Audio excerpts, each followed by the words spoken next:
বয়ান লম্বা হতো, 50, 60, 70, 100টা কবিতা পড়তেন, শের আশার পড়তেন। শুধুই চট্টগ্রামের মানুষ ওনাকে চিনত। দিন যত গড়তেছিল তার বিস্তৃতি তত বাড়তেছিল।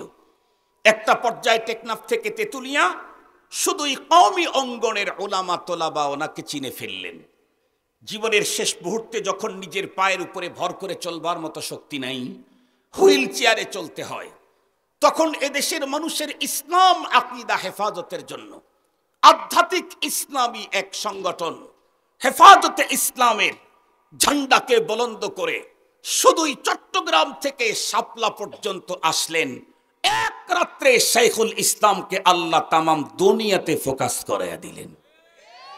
এক রাত্রে তামাম দুনিয়া শাইখুল ইসলামকে চিনে ফেলল।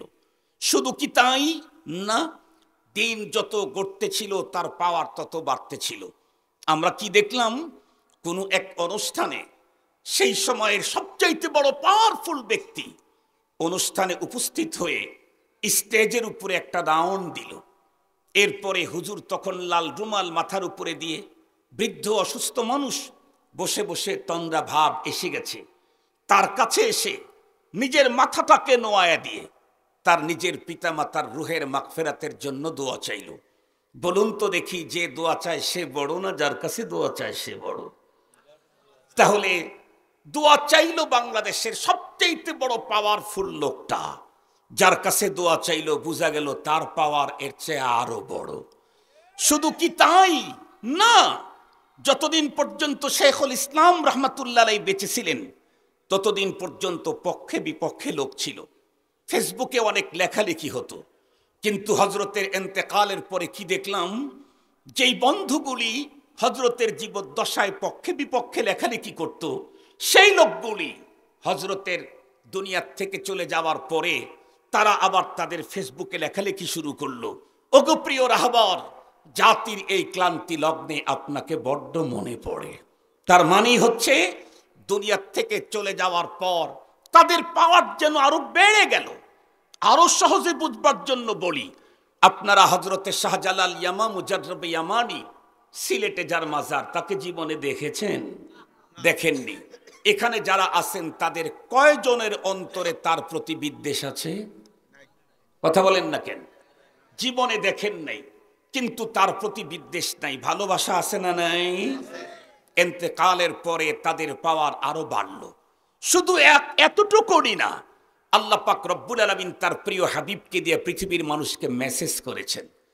قال رسول الله صلى الله عليه وسلم يشفع يوم القيامة الأنبياء والعلماء ثم الشهداء।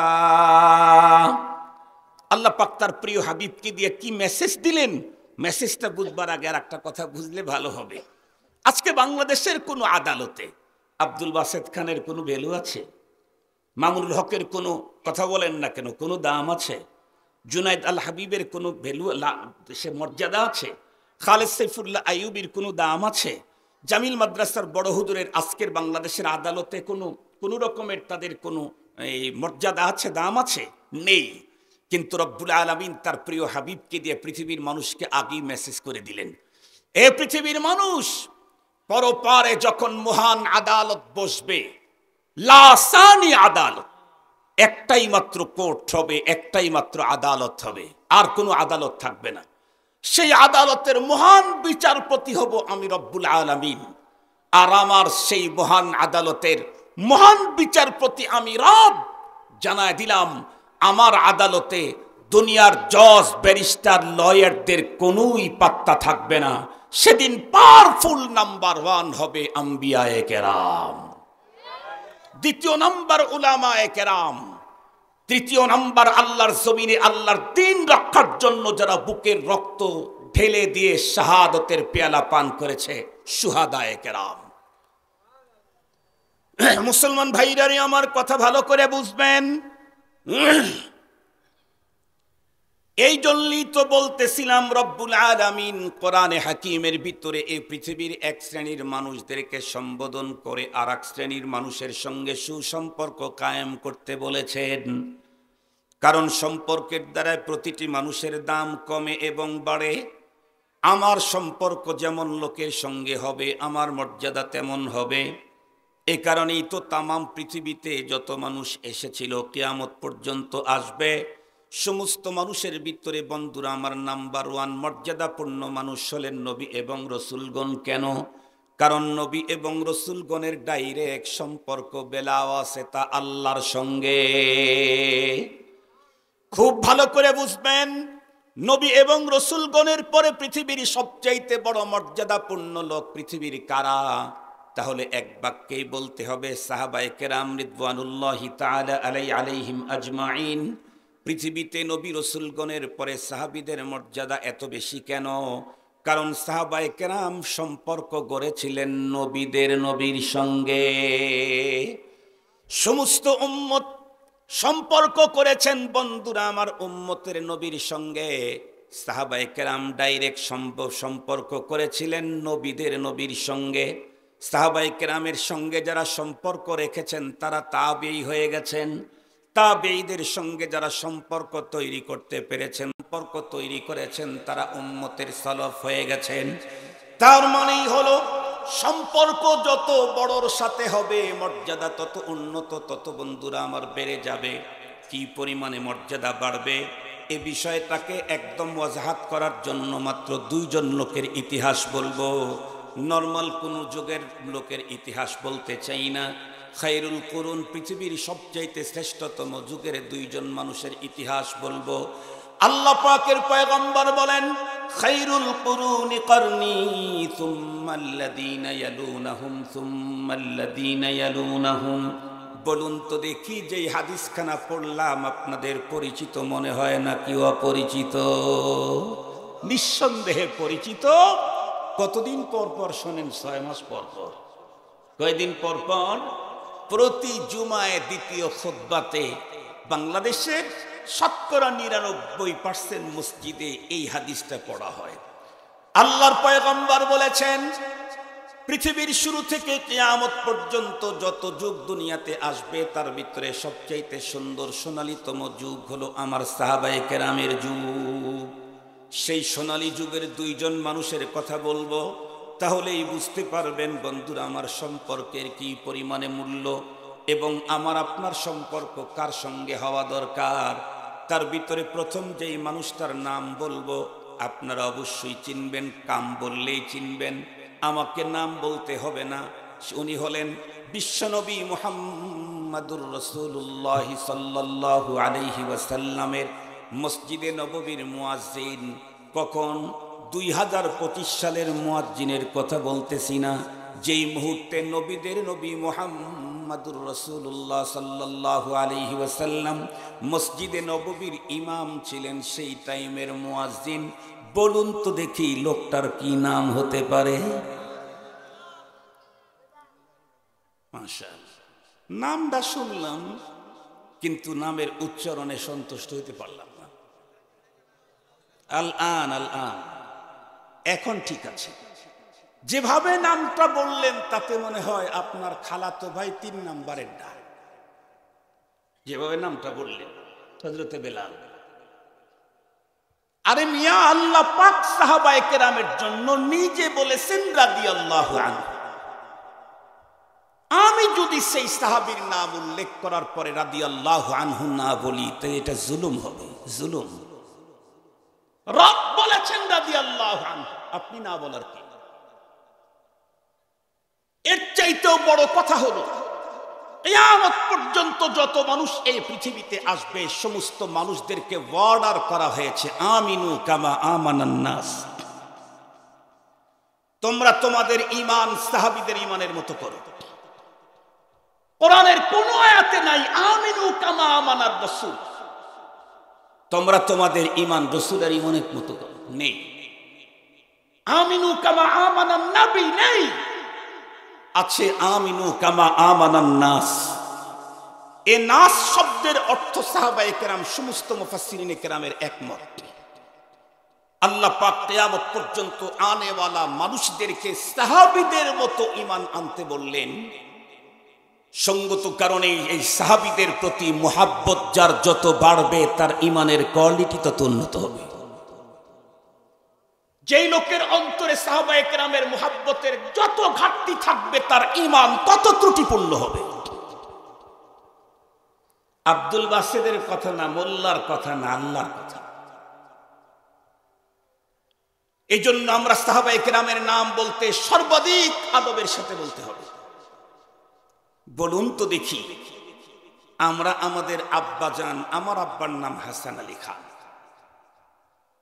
আমাকে যদি কেউ বলে যে তুমি তোমার কারি সাহেবকে একটু ডেকে নিয়ে আসো তো, আমি যা বলবো, এই কারি সাহেব আপনার লোকে ডাকে।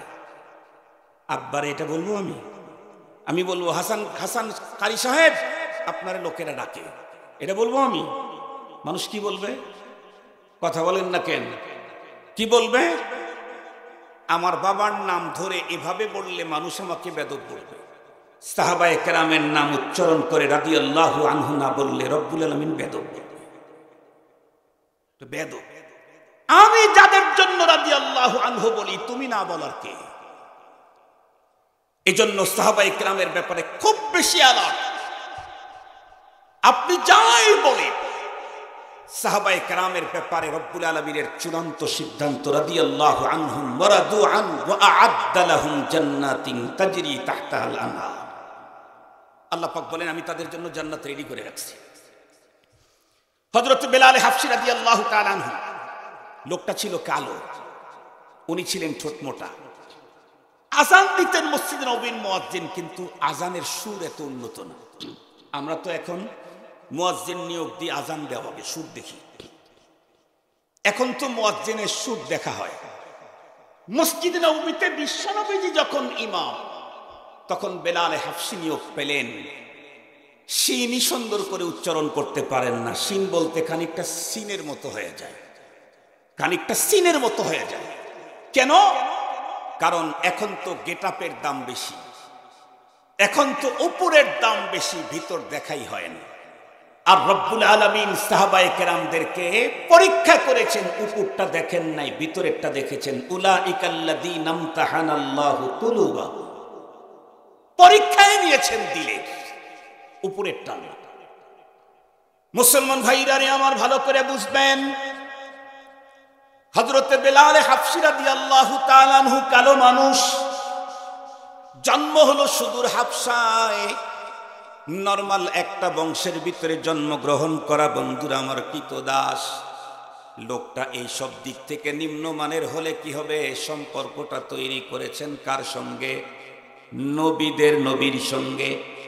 যেই শব্দটা আমি বলি এই শব্দটাই মনে রাখবেন, তাহলে 20 মাসআলা সুন্দর হবে। বেলাল হাফসি রাদিয়াল্লাহু তাআলা আনহু সম্পর্ক তৈরি করেছেন নবীর সঙ্গে। নবীর সঙ্গে সম্পর্ক তৈরি করার কারণে বেলাল হাফসির মর্যাদা কি পরিমাণে বেড়ে গেল, এই বিষয়টা সুন্দর করে বুঝাইতে চাইলে আমার পয়গম্বরের এক মোবারক সফরের কিঞ্চিত বর্ণনা দিতে হয়। আমরা প্রত্যেকেই জানি আল্লাহ পাক রব্বুল আলামিন আমার পয়গম্বরকে স্পেশাল একটা ট্যুর করাইছিলেন, যে জাতীয় ট্যুর কোনো পয়গম্বরের জন্য আল্লাহ পাক অনুমোদন দেন নাই। সেই ট্যুর আর সেই সফরের নাম হলো সফরে মেরাজ। আমরা এটাও জানি আল্লাহ পাক আমাদের পয়গম্বর সাল্লাল্লাহু আলাইহি ওয়াসাল্লামের মেরাজের সফরটা করাইছিলেন রজবুল মুরাজ্জবের কোনো এক রাত্রের ভিতরে।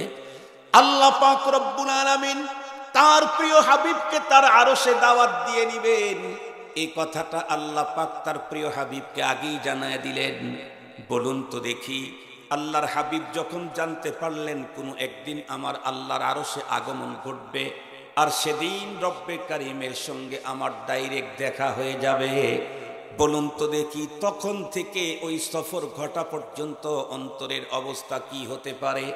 সহজে বিষয়টা বুঝবার জন্য একটা বন্ধুরা আমার কবিতা পেশ করলে যারা বুঝার তারা বুঝে ফেলবেন। কবি বড় চমৎকার বলেছেন, হাফতে দরিয়া গার বানু শামতর নগর দদ জানে মান, শরবতে দিদার বায়াদ আজলবে মেহবুবে মান।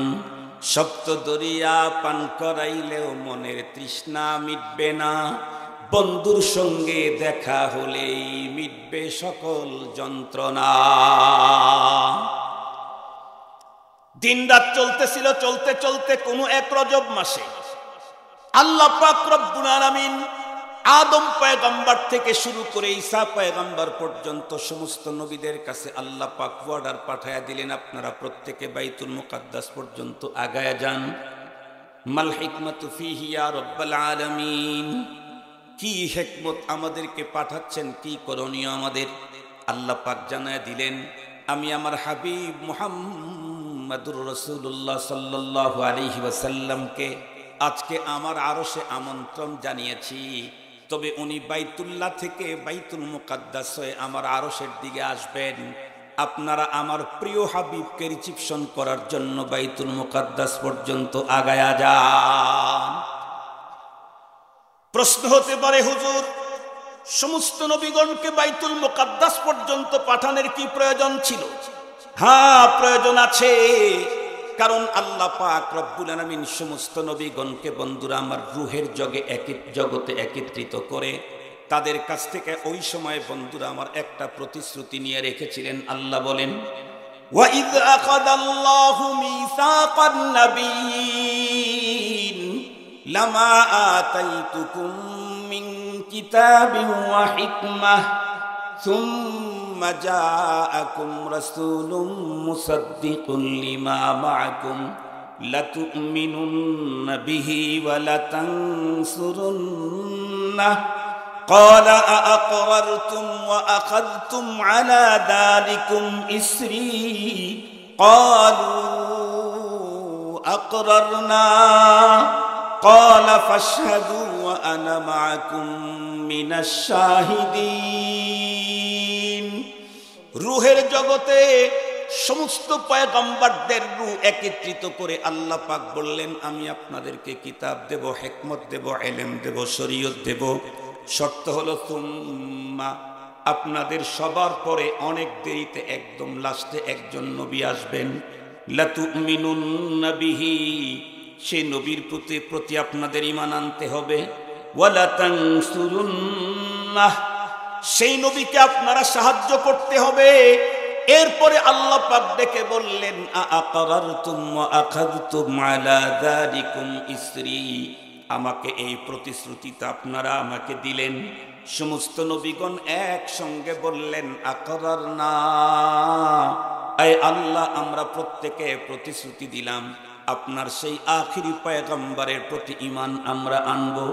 কিন্তু বলুন তো দেখি, আখিরি পয়গম্বরের প্রতি ঈমান আনার প্রতিশ্রুতি তো দিলেন, রব্বুল আমিন তো এটাও বললেন আপনাদের সবার অনেক পরে আসবেন উনি, এবং একদম লাস্টে আসবেন উনি। ওনারা ওই পয়গম্বর আসার আগেই দুনিয়া থেকে চলে গেলেন, সেই পয়গম্বরের প্রতি ওনারা ঈমান কেমনে আনবেন? ঈমান আনতে চাইলে তো